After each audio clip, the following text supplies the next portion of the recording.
لله نحمده ونستعينه ونستغفره ونعوذ بالله من شرور أنفسنا ومن سيئات أعمالنا من يهده الله فلا مضل له ومن يضلل فلا هادي له ونشهد أن لا إله إلا الله وحده لا شريك له ونشهد أن محمدا عبده ورسوله أما بعد فأعوذ بالله من الشيطان الرجيم بسم الله الرحمن الرحيم يا أيها الذين آمنوا اتقوا الله حق تقاته ولا تموتن إلا وأنتم مسلمون يا أيها الناس اتقوا ربكم الذي خلقكم من نفس واحدة وخلق منها زوجها وبث منهما رجالا كثيرا ونساء واتقوا الله الذي تساءلون به والأرحام إن الله كان عليكم رقيبا يا أيها الذين آمنوا اتقوا الله وقولوا قولا سديدا يصلح لكم أعمالكم ويغفر لكم ذنوبكم ومن يطع الله ورسوله فقد فاز فوزا عظيما صدق الله العظيم رب اشرح لي صدري ويسر لي أمري واحلل عقدة من لساني يفقهوا قولي رب زدني علما آمين يا رب العالمين. ہر طرح کی تعریف اللہ سبحانہ و تعالیٰ کے لیے ہے جو رب ہے تمام جہانوں کا اور جس کے اختیار میں ہم سب کی جان ہے اور بالآخر ہم سب کو اسی کی طرف لوٹ کر جانا ہے. کروڑوں درود و سلام نبی کریم صلی اللہ علیہ وسلم کی ذات اقدس پر کہ جنہوں نے بھٹکی ہوئی انسانیت کو ایک ایسا صراط مستقیم عطا کیا کہ جس پر چلنے کا انعام اللہ کے یہاں اسی جنتیں ہیں. ناظرین کرام، ساری دنیا جانتی ہے کہ اگر کسی پہ غلبہ حاصل کرنا ہو تو آپ کو طاقت اور قوت کی ضرورت ہوتی ہے، لیکن اللہ کے یہاں معیار بالکل مختلف ہے. اللہ کے یہاں یہ ہے کہ پوری دنیا جانتی ہے کہ اگر سر کو بچانا ہو تو سر کو اٹھا کے چلنا پڑتا ہے، لیکن اللہ کے یہاں معیار یہ ہے کہ سر کو بچانا ہو تو سر جھکا کے چلنا پڑتا ہے. اگر اللہ سبحانہ و تعالیٰ کے ہاں مال بڑھانا ہو تو مال کو لٹانا پڑتا ہے. اگر اللہ سبحانہ و تعالیٰ کے حضور عزت مقام و مرتبہ پانا ہو تو سجدے میں سر کو جھکانا پڑتا ہے. اگر انسان اپنی ابدی فلاح چاہتا ہے، حیات جاودہ چاہتا ہے، ہمیشہ کی زندگی چاہتا ہے تو اللہ کی راہ میں گردن کو بڑھانا پڑتا ہے. پتہ چلتا ہے یہاں سارے معاملات ہی الٹے ہیں. مال کو بڑھانا ہے تو مال لٹانا پڑے گا، حیات جاودہ چاہیے تو جان کو اللہ کی راہ میں لگانا کھپانا پڑے گا، گردن کو کٹانا پڑے گا. عزت مقام و مرتبہ بلندیاں رفعت اللہ کے حضور چاہتے ہو تو اس کے در پہ سر جھکانا پڑے گا. پتہ چلا کہ یہ اللہ کے معیارات کچھ مختلف ہیں. طالوت اور جالوت کا واقعہ آپ نے سورہ بقرہ میں آتا ہے اور اس میں اللہ سبحانہ و تعالیٰ نے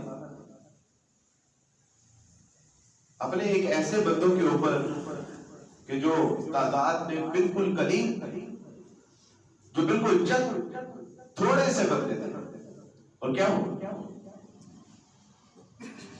انہوں نے اللہ سبحانہ و تعالیٰ کی حمد و ثنا، ایمان کی لذت، ایمان کی حرارت اور اللہ کی مدد اور نصرت کے پیش نظر فرمایا کہ کم من فئات قلیلہ، کہ کئی بار ایسا ہوا کہ اللہ سبحانہ و تعالیٰ کے ایسے بندے جو تعداد میں کم من فئات قلیلہ وغلبت فئات کثیرۃ باذن اللہ، تعداد میں کم تھے لیکن اللہ نے ان کو اکثریت کے اوپر غلبہ عطا فرمایا. پتہ چلا کہ اللہ کے یہاں معیار تعداد، قوت، طاقت نہیں، بلکہ اللہ کے یہاں معیار توکل، ایمان، اللہ سبحانہ و تعالیٰ کے اوپر اعتماد اور یقین ہے کہ اللہ سبحانہ و تعالیٰ کسی کو ذلیل و رسوا نہیں ہونے دیں گے، چاہے کہ وہ تعداد اور طاقت اور قوت میں کم ہی کیوں نہ. ہم جب دیکھتے ہیں کہ رسول اللہ صلی اللہ علیہ وسلم کا جب غزوہ بدر ہوا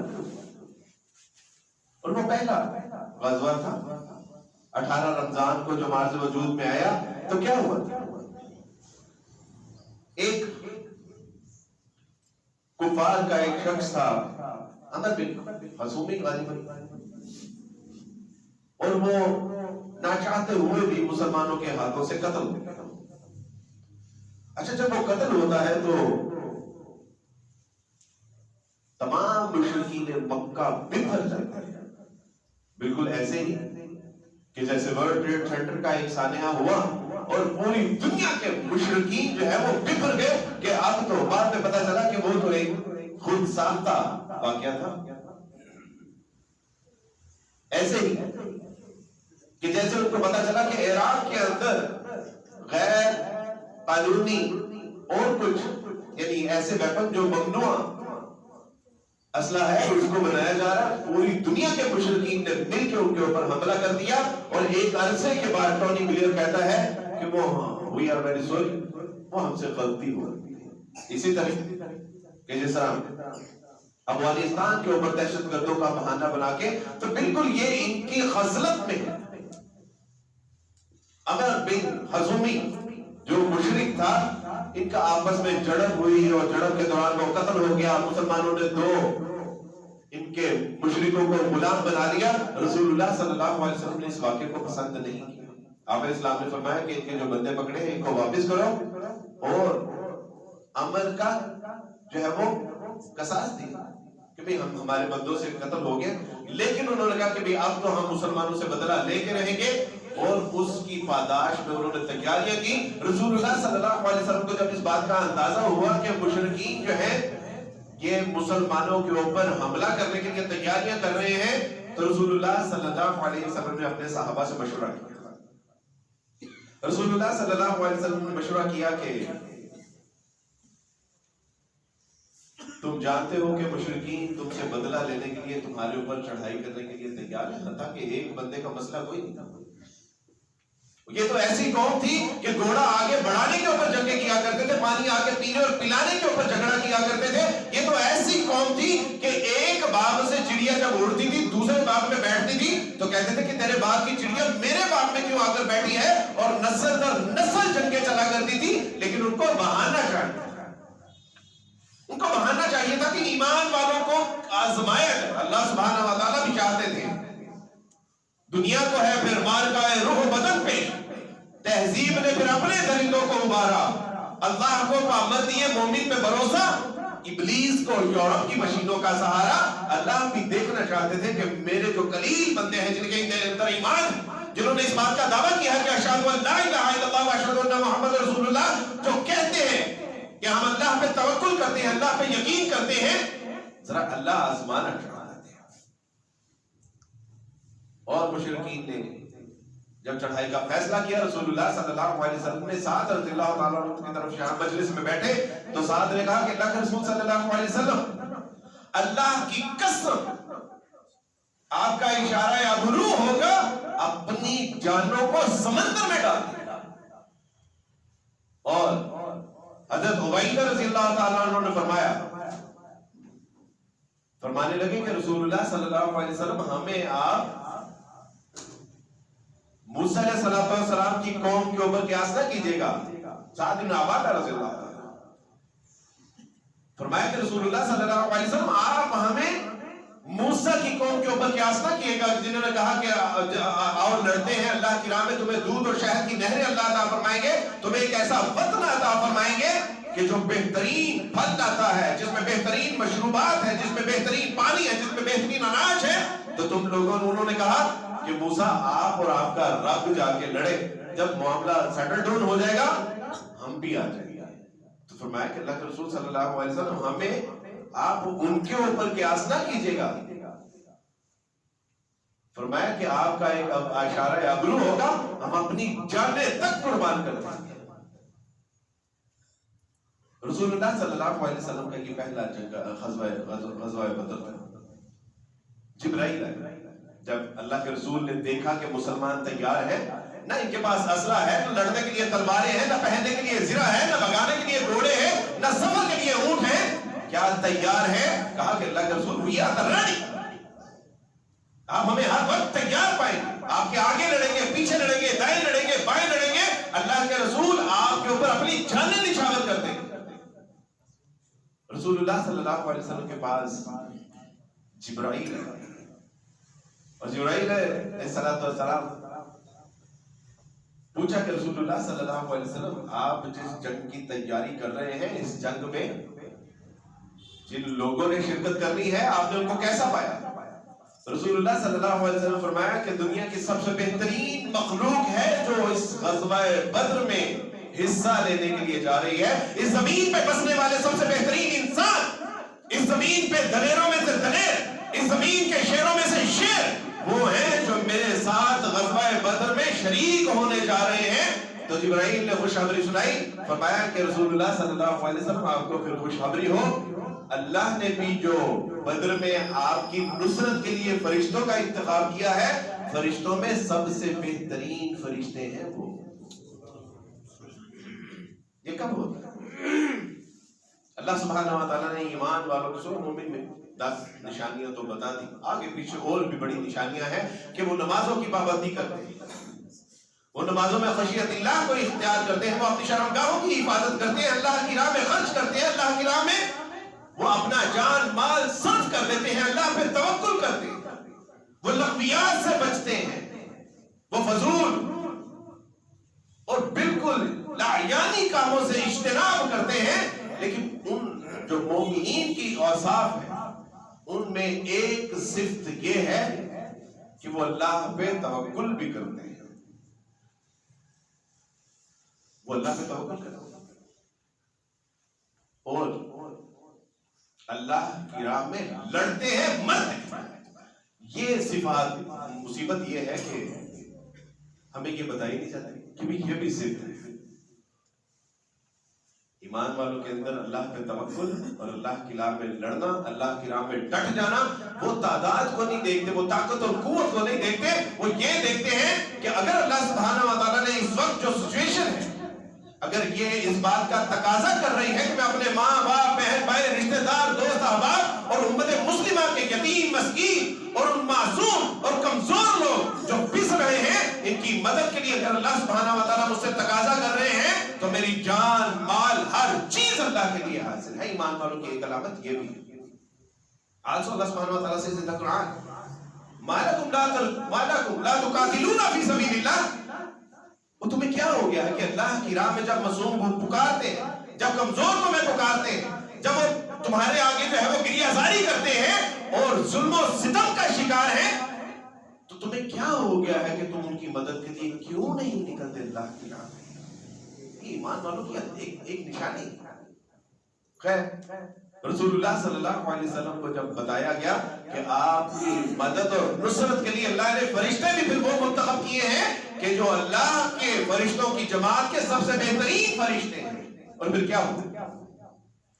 اللہ سبحانہ و تعالیٰ نے جب میدان سجایا دونوں طرف سے، تو رسول اللہ صلی اللہ علیہ وسلم نے ذرا انکوائری کے لیے بھیجا کہ دیکھ کے تو آؤ کہ کتنے لوگ ہیں، کیا معاملہ۔ تو دیکھنے والے نے بتایا کہ رسول اللہ صلی اللہ علیہ وسلم روزانہ 11 اونٹ ذبح کیے جاتے ہیں، اور 11 اونٹ ذبح کرنے سے تخمینہ لگایا گیا کہ ان کے یہاں 900 سے لے کے 1000 تک لوگ ہوں گے۔ ایگزیکٹلی تعداد ان کی 950 تھی اور صحابہ کرام کی 313 تعداد تھی۔ اب اندازہ کہ اللہ کو پامردی مومن پہ بھروسہ، ابلیس کو یورپ کی مشینوں کا سہارا، ادھر 313 ہیں اور ادھر 950۔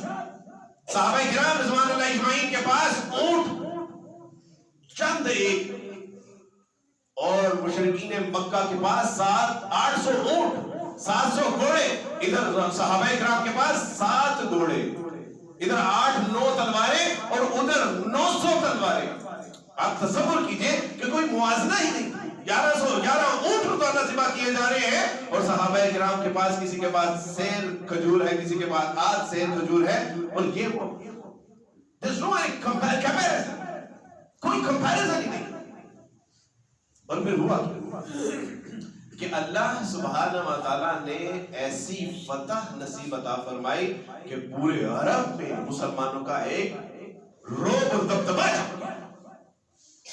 میرے دوست بھائیو بزرگوں، یہ واقعہ بیان کرنے کا مقصد یہ تھا کہ انہی صحابہ کرام رضوان اللہ اجمعین اور رسول اللہ صلی اللہ علیہ وسلم کا غزوہ بدر آج اگر کسی نے اس کی یاد تازہ کی ہے تو وہ حماس ہے، وہ ہمارے بھائی جو مجاہدین اللہ کی راہ میں لڑ رہے ہیں، وہ جو فلسطین مظلوم غریب مسکین بے بس اور بے کس بچوں کی عورتوں کی اور بوڑھوں کی مدد کر رہے ہیں، آج انہوں نے ان کی یاد تازہ کی اور بتا دیا کہ آج کے دور میں اگر تم ایمان والوں کو دیکھنا چاہتے ہو تو حماس والوں کو دیکھ لو، حزب اللہ والوں کو دیکھ لو کہ جو اللہ کی راہ میں لڑ رہے ہیں، مر رہے ہیں اور بغیر کسی ساز و سامان کے بالکل قلیل تعداد۔ ایک طرف دنیا کا وہ بدماش ہے کہ جو پوری دنیا میں اپنا اسلحہ بیچ رہا ہے اور اسلحہ بیچ کے وہ کہتا ہے کہ اس اسلحے کو ہم نے ٹیسٹ کیا ہوا ہے، کہاں پہ؟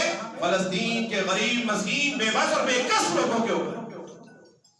اور اللہ سبحانہ و تعالیٰ نے فرمایا، دکھا دیا کہ کم من فئۃ قلیلہ، کہ اللہ سبحانہ و تعالیٰ قلیل لوگوں کو غلبت فئۃ کثیرۃ باذن اللہ، اور اللہ کے حکم سے بڑی تعداد کے اوپر غالب آ جاتے ہیں، تمہارے ٹینکوں کو جو ہے وہ تہس نہس کر دیتے ہیں، تمہارے آئرن ڈرون کی دھچیاں بکھیر کے رکھ دیتے ہیں، اور پوری دنیا میں جو وہ ایک بدماش تھا اس کی ناک اللہ نے خاک آلود کر کے دکھا دی کہ اللہ کے چند ایک بندوں کے آگے تمہاری حیثیت کیڑے مکوڑوں سے زیادہ نہیں، دکھا دیا۔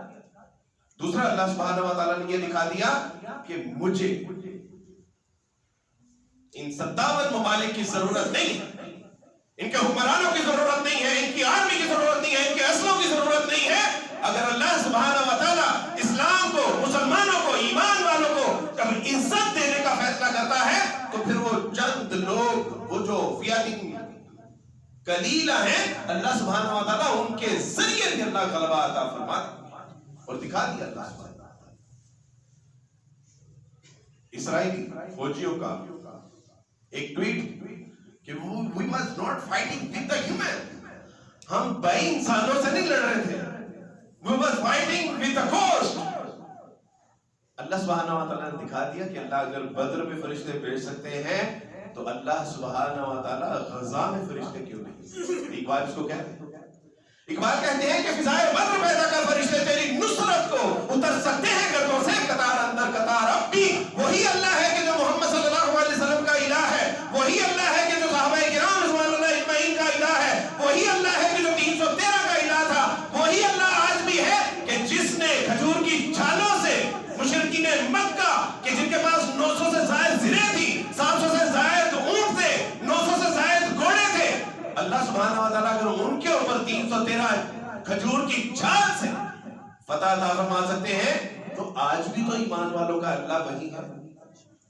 اللہ سبحانہ و تعالیٰ نے یاد تازہ کی اور بتا دیا کہ دیکھو آج بھی ہو جو براہیم کا ایمان پیدا آپ کر سکتی ہے انداز گلستان پیدا۔ ضرورت اس بات کی ہے کہ آج ہم کہتے تو ہیں کہ ہم بھی ایمان والے ہیں، لیکن سچی بات ہے کہ اللہ سبحانہ و تعالیٰ سے you are not ایمان، you're not falling ایمان۔ ہاں تم یہ کہہ سکتے ہو کہ تم مسلمان، کیا کہا تھا اللہ سبحانہ و تعالیٰ نے قرآن مجید میں فرمایا کہ ہمارے جیسے لوگوں کا حال جو ہے وہ یہ ہے، قالت الاعراب آمنا، کہ یہ بدو لوگ کہتے ہیں آج ہم بھی اس ماڈرنائزیشن کے دور میں بدو ہیں کہ جن کو پتہ نہیں ہے کہ ایمان اور اسلام میں تمیز کیا ہے۔ اللہ سبحانہ و تعالیٰ سے زندہ قرآن کہ یہ کہتے ہیں کہ ہم ایمان لے کے قل لم تؤمنوا آمنا، ہاں یہ کہو کہ ہم اسلام لے کے آئے ہیں، کیوں؟ ہاں اسلام کے لیے ذرا تقاضا کم، اسلام کا تقاضا یہ ہے کہ اقرار باللسان و تصدیق بالقلب، زبان سے اس کا اقرار کرنا اور دل سے اس کی تصدیق کرنا۔ ہاں ہم اس بات کے حامل تو ہیں کہ اشہد ان لا الہ الا اللہ و اشہد ان محمد رسول اللہ صلی اللہ علیہ وسلم، there is no God but Allah سبحانہ و تعالی، محمد صلی اللہ علیہ وسلم is the last and final messenger of God۔ ہاں یہ تو کہہ سکتے ہیں، لیکن ایمان اللہ سبحانہ و تعالی والا سے زندہ قرآن، ایمان تو ابھی تمہارے دلوں میں پیدا ہی نہیں ہے۔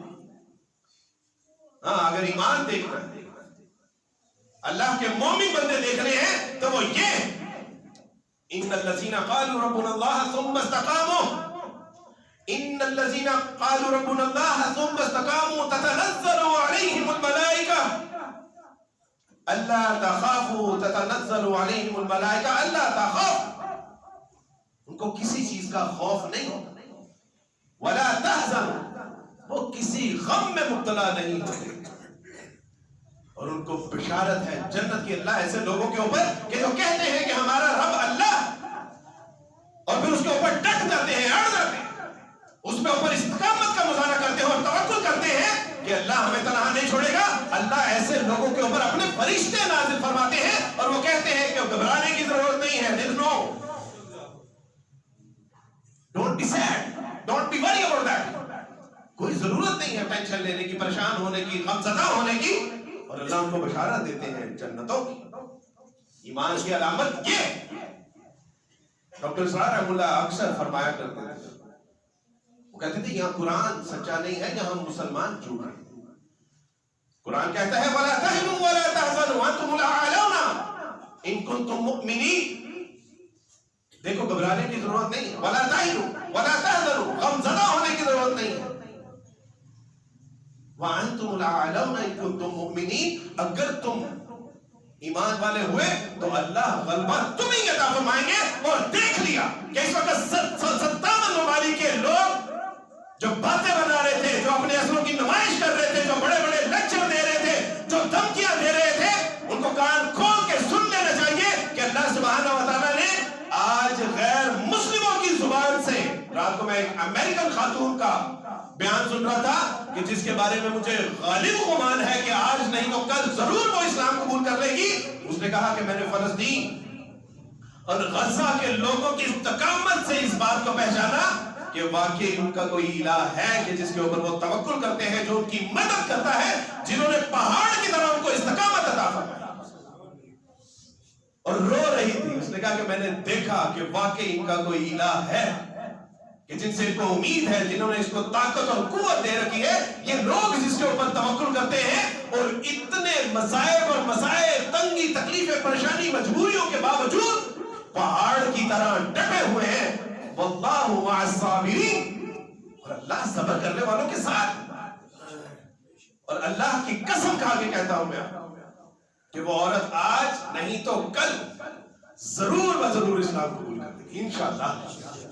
اس کے چہرے سے ایمان نظر آ رہا تھا، اس کے آنسو اس بات کی گواہی دے رہے تھے کہ اللہ نے اس کے دل میں ایمان کو پیوست کر دیا ہے۔ یہ ایمان والوں کی علامت ہے کہ جب اس کو کوئی دیکھتا ہے، جب اس کو کوئی سنتا ہے، جب اس کو کوئی محسوس کرتا ہے تو اللہ سبحانہ و تعالیٰ اس ایمان کا کچھ نہ کچھ حصہ دیکھنے والوں کو بھی عطا فرماتا ہے۔ ہاں یہ ایک بات الگ ہے کہ وہ اس پہ ہٹ درمی کا مظاہرہ کر لے کہ ابو جہل، ابو لہب اس بات کا اقرار نہیں کرتے تھے کہ کوئی بات تو ہے بھتیجے میں، لیکن آباء و اجداد کا دین چھوڑ دیں گے تو لوگ کیا کہیں گے؟ میرے دوستو بھائیو، یہ وقت کا تقاضا ہے کہ ہم اس بات کی جب وہ گواہی کہ ہم ایمان والے ہیں کہ اسلام والے ہیں، اور اللہ سبحانہ و تعالیٰ کو ایمان والے مطلوب ہیں۔ اسلام والے تو رسول اللہ کو کہہ دیا تھا کہ آپ دیکھیں گے کہ لوگ گروہ در گروہ اب اسلام میں داخل ہوں گے، لیکن ایمان والوں کی علامت یہ ہے کہ وہ اللہ پہ توکل کرتے، اللہ پہ یقین کرتے، ان کا اٹھنا، بیٹھنا، سونا، جاگنا سب کچھ اللہ کے لیے ہوتا ہے۔ اور آج ہم یہاں پہ مصلحت کا شکار ہیں۔ اس بات کا مطلب یہ بھی نہیں ہے کہ ہم جائیں اور سیدھا بارڈروں کو کراس کریں اور جہاد ہوگا ریاست کی سرپرستی پر۔ الامام الجنہ، جو امام ہوتا ہے وہ ڈال ہوتی ہے، اس کے پیچھے رہ کے لڑا جاتا ہے، وگرنہ انتشار، فتنہ اور فساد برپا ہوگا۔ لیکن کہنے کا مطلب یہ ہے کہ یہ احساس دلانا بھی تو میری اور آپ کی ذمہ داری ہے۔ کم سے کم اپنے بچوں کو پڑھانا تو میری اور آپ کی ذمہ داری ہے۔ یونیورسٹی میں جانا ہوتا ہے، وہ کہتے ہیں عبد الوارث بھائی آپ جہاد کا نام تو نہ لیں۔ What are you talking about? آپ جہاد کا نام تو نہ لیں. تو میں ان سے کہتا ہوں کہ میاں اگر جہاد کا نام نہیں لینا تو پھر نکال دیجیے اپنے گھروں سے قرآن مجید کو, جس میں 550 کے قریب آیا. پھر نکال دیجیے رسول اللہ صلی اللہ علیہ وسلم کی سیرت طیبہ کو اپنی زندگیوں سے کہ آپ علیہ السلام نے درجنوں جہاد میں حصہ لیا. آپ کے پاس بستر مرگ پر جب آپ علیہ السلام تھے, آپ علیہ السلام کے پاس چراغ میں ڈالنے کے لیے تیل کے پیسے نہیں تھے, لیکن دیوار کے اوپر 7 تلواریں لٹک رہی تھیں. پھر نکال دیجئے ابو بکر صدیق, عمر, علی اور عثمان کے تذکرے کر رہے ہیں کہ وہ تو ساری زندگی جہاد میں لڑتے اور اللہ کی راہ میں کھپتے. پھر کیوں تذکرے کرتے ہیں شجاعت, علی کی شجاعت کے اور خالد بن ولید کی بہادری؟ پھر نکال دیجئے. ہم کو سیف اللہ بھی کہتے ہیں, حیدر کرار بھی کہتے ہیں, اور ساتھ میں کہتے ہیں کہ آپ جو ہے وہ جہاد کا نام نہ لیں. کیا بات ہے. مجھے تو بھائی کو پکڑتا ہے پکڑ, مجھے کو لے کے جاتا ہے لے جائے, مجھ سے جماعتیں ناراض ہوتی ہیں ہو جائے, ریاست ناراض ہوتی ہے ہو جائے, سیاست ناراض ہوتی ہے ہو جائے, لیکن میں اللہ اور اس کے رسول صلی اللہ علیہ وسلم کا پیغام لوگوں تک پہنچاتا رہوں گا. دس مائی ریسپانسبلٹی, تو میری ذمہ داری. اور ویسے بھی یاد رکھیے یہ دین یہ کمزور آدمی کا دین نہیں ہے, یہ ڈرپوک آدمی کا دین نہیں ہے, یہ کائر کا دین نہیں ہے, یہ منافق کا دین نہیں ہے. منافق کو ایسے لوگ نہیں چاہیے. دین اسلام کو ایسے لوگوں کی ضرورت نہیں ہے. دین اسلام کو کائر اور کمزور کی ضرورت نہیں ہے. دین اسلام کو منافق کی ضرورت نہیں ہے کہ جو اندر تو جہاد کا نام لیتا ہو, اندر تو رسول اللہ کے غزووں کی تاریخ بیان کرتا ہو, اندر تو بہادری و شجاعت کے چاہے وہ کس سے سناتا ہو, لیکن باہر کہتا ہو کہ نہیں all is well, سب ٹھیک ہے, ہمیں سعودیہ کی, ہمیں قطر کی, ہمیں جو ہے وہ ترکی کی پیروی اختیار کرنی چاہیے. کہ جب اسرائیل کے جہاز اڑتے ہیں تو اس میں بہرحال تیل ترکی کی کمپنی کا ہی ڈلتا ہے. اسرائیل کے پاس تو اپنا کوئی تیل نہیں. یہ بتانا پڑے گا ہمیں, اور ہمیں اس منافقت سے نکلنا ہوگا میرے دوستوں, بھائیوں, بزرگوں. اگر ایمان والے بن کے جینا ہے تو ایمان دلیر ہوتا ہے, ایمان والے شیر ہوتے ہیں. ان کو اللہ سبحانہ و تعالیٰ باز کی نظر عطا فرماتا ہے اور چیتے کا جگر عطا فرماتا ہے. پھر وہ ڈرتے نہیں, پھر وہ کسی مصلحت پسندی کا شکار نہیں ہوتے.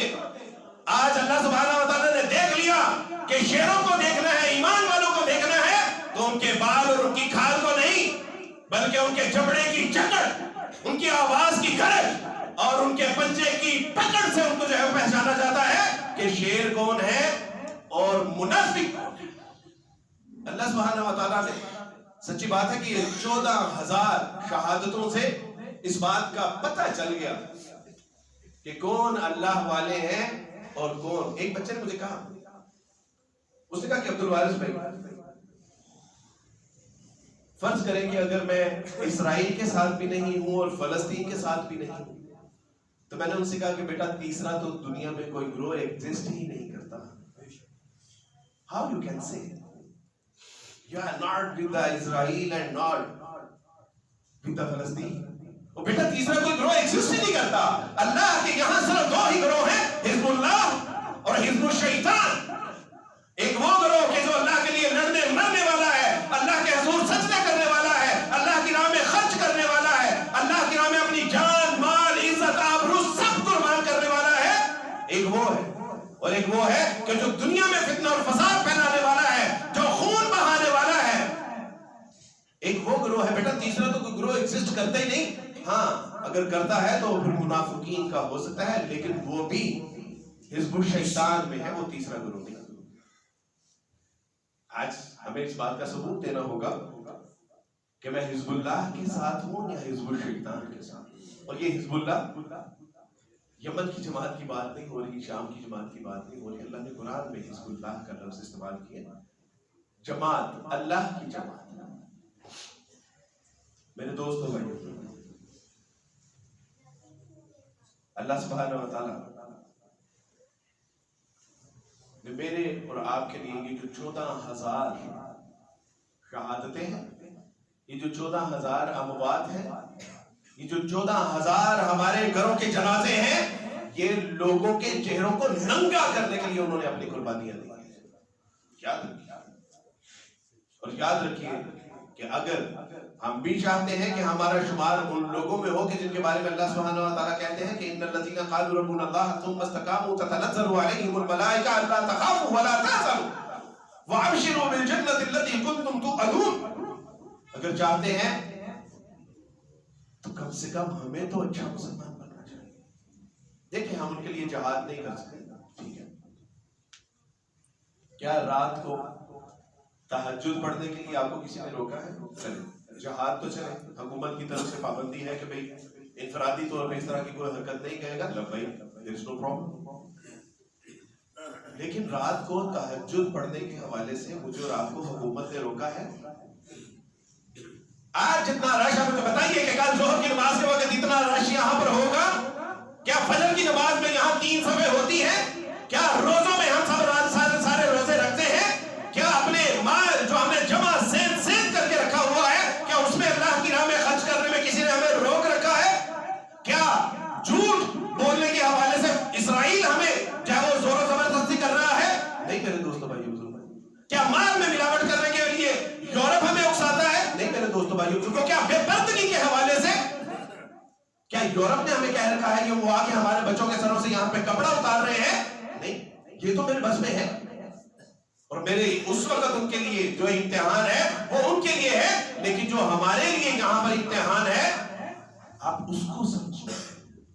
اور اس کے لیے ضروری ہے کہ مجھے، آپ کو، ہم سب کو ایک اچھا مسلمان بننا ہوگا. اس کے سوا ہمارے پاس کوئی دوسرا چارہ نہیں. اپنے من میں ڈوب کر فیصلہ سراغ زندگی تو اگر میرا نہیں بنتا نہ بن، اپنا تو بن.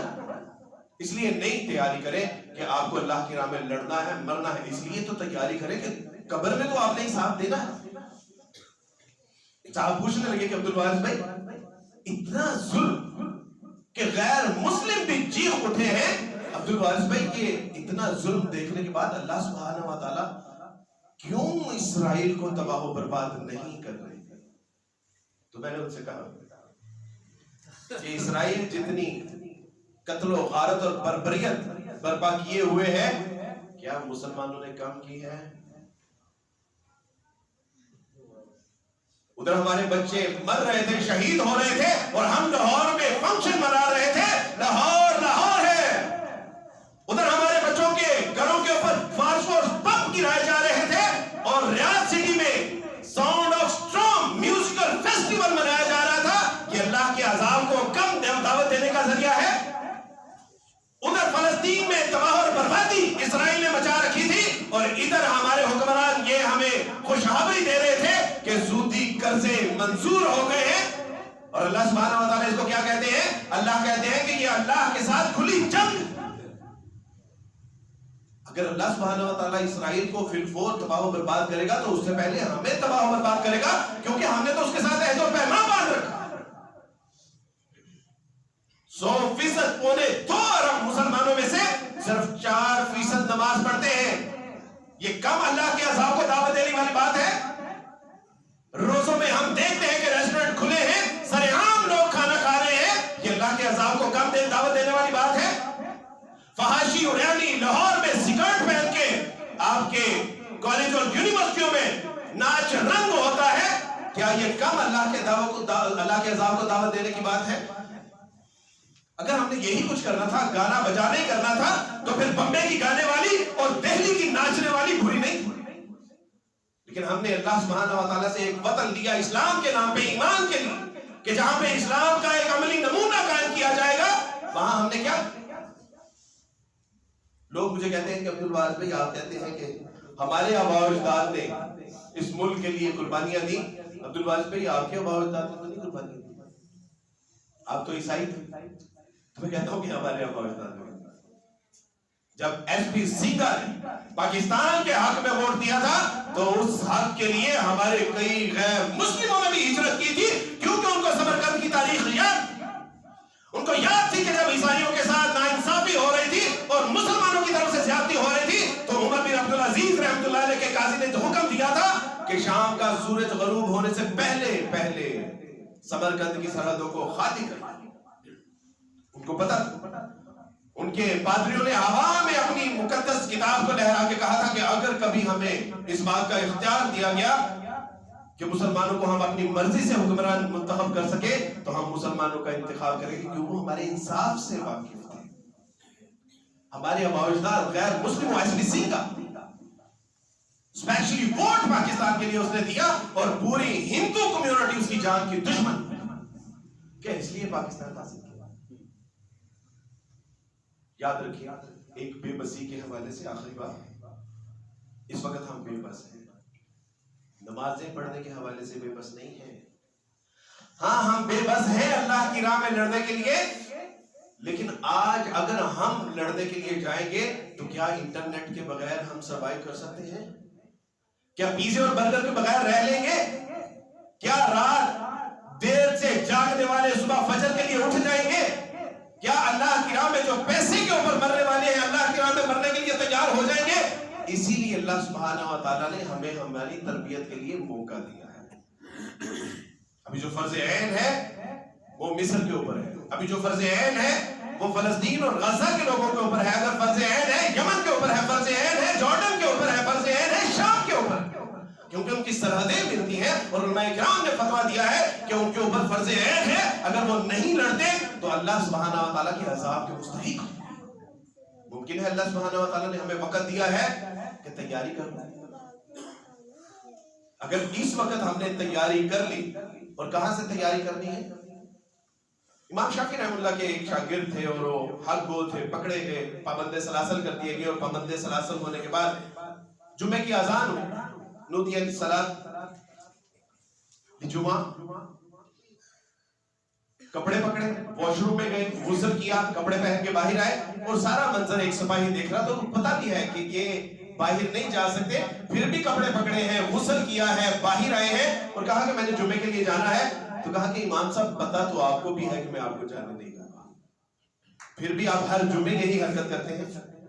تو کہا کہ اللہ سبحانہ و تعالیٰ جی آپ گواہ رہیے گا، میں نے کپڑے بھی پہنے، غسل بھی کیا تھا، کپڑے بھی پہنے تھے، میرا اختیار یہیں تک تھا، اللہ آگے مجھے یہ جانے نہیں دے رہے، حشر والے دن میری پکڑ نہ کیجیے گا. لا یکلف اللہ نفسا الا وسعہا. میرے جوانوں، اوے میرے شیروں، اوے تمہیں اس دنیا میں جو اللہ سبحانہ و تعالیٰ نے بھیجا ہے وہ ایک خاص مقصد کے لیے بھیجا ہے. تم اللہ کے شیروں میں سے شیر. اوے اللہ سبحانہ و تعالیٰ نے جو باز کی نظر عطا فرمائی ہے انٹرنیٹ کے لیے نہیں دی، وہ طائرانہ نظر اللہ نے اس لیے عطا فرمائی ہے کہ زمانے کا جائزہ لو اور دیکھو کہ تم اس دنیا میں کیوں بھیجے گئے ہو. اور اقبال کہتے ہیں کہ جب ایمان آتا، عقابی روح جب بیدار ہوتی ہے جوانوں میں، نظر آتی ہے اس کو اپنی منزل آسمانوں میں. میں نے کہا اقبال کہاں آسمانوں میں؟ اور یہ تو جو ہے سولر سسٹم، یہ تو پلانٹ. اقبال نے کہا کہ نہیں، عقابی روح جب بیدار ہوتی ہے جوانوں میں، نظر آتی ہے اس کو اپنی منزل آسمانوں میں. میں نے کہا اقبال کہاں پرے ہے نیلی چرخ فام سے منزل مسلمان کی، ستارے جس کی کرتے رہا ہے وہ کارواں تو ہے. یہ کلسٹر، یہ سپر کلسٹر، یہ گلیکسیز، یہ ملکی وے، یہ تیری منزل نہیں، تیری منزل میں اٹھنے والے قدموں کی خاک ہے، گرد ہے. میں نے کہا کہ اقبال پھر، کہ اقبال نے کہا کہ ہوگا پھر یہ کہ وہ جس نے نکل کے صحرا سے، وہ جس نے روما کی سلطنت کو پلٹ دیا، سنا ہے میں نے یہ قدسیوں سے وہ شعر، پھر ہوشیار ہوگا. اللہ سبحانہ و تعالیٰ انہی نوجوانوں، اللہ سبحانہ و تعالیٰ انہی نوجوانوں کو طاقت، ہمت، قوت عطا فرماتا ہے. اور یہی نوجوان اپنی قوم، ملک، ملت کی امید ہے، یہ اس کی ڈارس ہے، یہ اس کا سہارا ہے. اور اللہ سبحانہ و تعالیٰ انہی سے اپنے دین کے احیاء کا کام لیں گے. اللہ سبحانہ و تعالیٰ سے دعا ہے کہ اللہ سبحانہ و تعالیٰ بات کو سمجھ کے اس پہ عمل کرنے کی توفیق عطا فرمائے.